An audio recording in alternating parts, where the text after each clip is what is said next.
आज मु आपण मानक पई नहीं आसी गोटे बहुत सहज और टेस्टी स्नैक्स जोटा कि अटा कुकीज।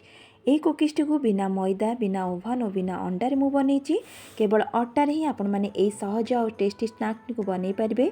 खाइबा को बहुत क्रिस्पी और टेस्टी लगे चा सहित यहाँ पूरा परफेक्ट तेज चलतु आज रेसिपी डेरी नक स्टार्ट करनेबा।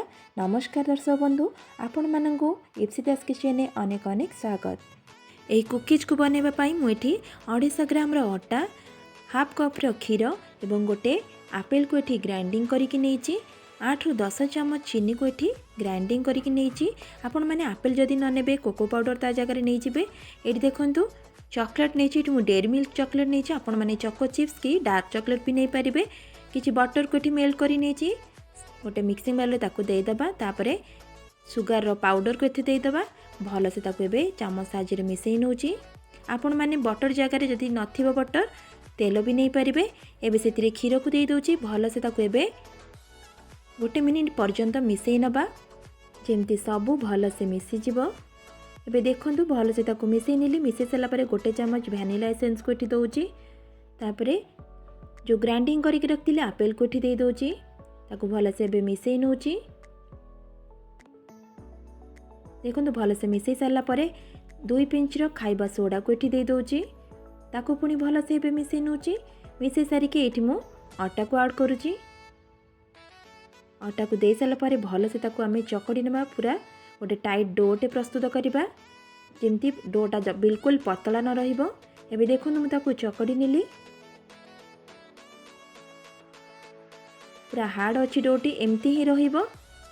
एठी मु चॉकलेट को मिसई नेली। आपण मान पाखे जदि चॉकलेट नथिबो चोको चिप्स भी नहीं पारिबे। खाली भी आपण माने एटा को बनै पारिबे। किंतु चोको चिप्स की चॉकलेट देले टेस्ट के कुकीज रो भलो आसीबो। अल्प डो को मो हाथ रे नेकी देखंतु एमती शेप दे दोची जेमती कुकीज रो शेप दिया जाए। एबे गोटी हमर रेडी हे गला। ताको प्लेट रे रखि नउची।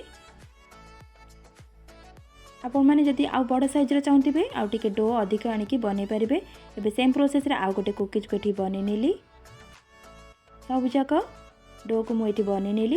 गैस रे करी बसैकी से गोटे प्लेट को रखिकी गोटे बटर पेपर को दे दउची। किछि समय पई ताकू हीट करि नेबा 2 ରୁ 3 मिनिट पर्यंत। तापरे सेथिरे कुकीज को रखिबा।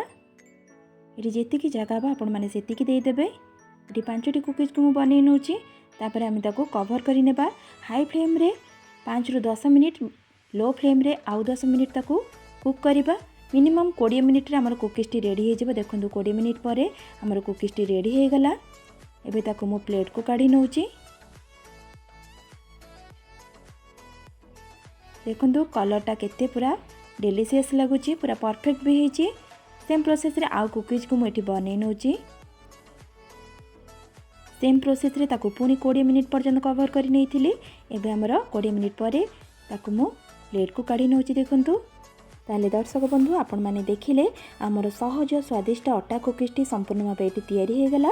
कुकीज गुड़िक देखंतु केते सुंदर गोल्डन कलर होईची। खाइबा को बहुत क्रिस्पी लागिबो। जदि आज वीडियोटी आपण मानकु पसंद लागिथिबो प्लीज गोटे लाइक करि नेबे, फ्रेंड मानक सहित शेयर करि नेबे। आ मो चैनल को जदि सब्सक्राइब करि नादी प्लीज सब्सक्राइब करि नेबे। ताले आज पय रहूची। पुणी आसीबे नेक्स्ट वीडियो रे किछि नुवा रेसिपी नै। नमस्कार।